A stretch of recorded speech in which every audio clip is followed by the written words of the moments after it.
playlist is all about the science of everyday things. And before we talked about coffee and we talked about baking.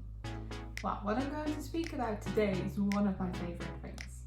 And it's the easiest way they say to change your appearance. So let's see if you see it. Hopefully you will have guessed today is all about red lipstick. And they say there's a shade of red to flatter everyone. There's a long history of red lipstick. So people either accredit it back to around 3000 BC when in Mesopotamia they used red rocks to create a red colour. But also in ancient Egypt, the elite used to crush insects in order to give it that red shade. There are three main compounds in lipstick. First of all, we've got oil, about 60-65%, waxes, another 30%, and then finally the third one are pigments and fragrances, which give it this nice colour, such as red. So the oil gives it gloss and provides moisture. And the main compound that's used in there is called castor oil, which is often used in lip balms as well.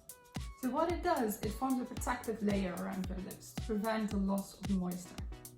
The second main compound are waxes.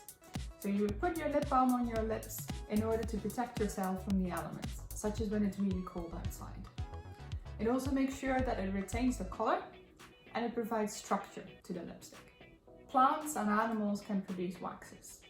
And the most common example that you probably know is beeswax, which is not just something simple, it contains over 250 chemicals to make up the structure. So in general, waxes are lipophilic compounds, so they're mainly composed of lipids.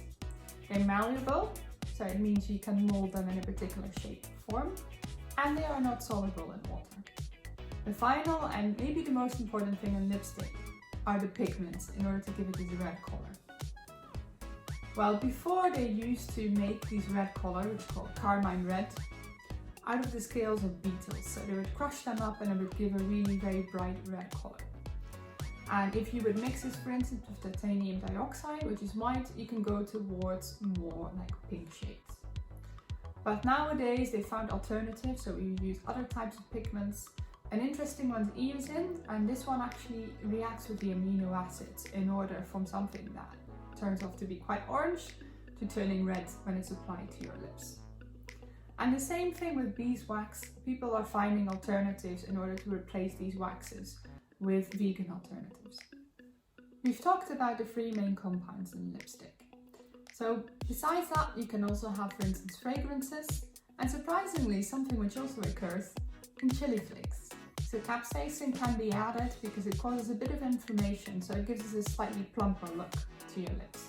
So if you are interested in the science behind everyday things, please subscribe to this channel and have a look at our playlist where we talked about, for instance, coffee and baking.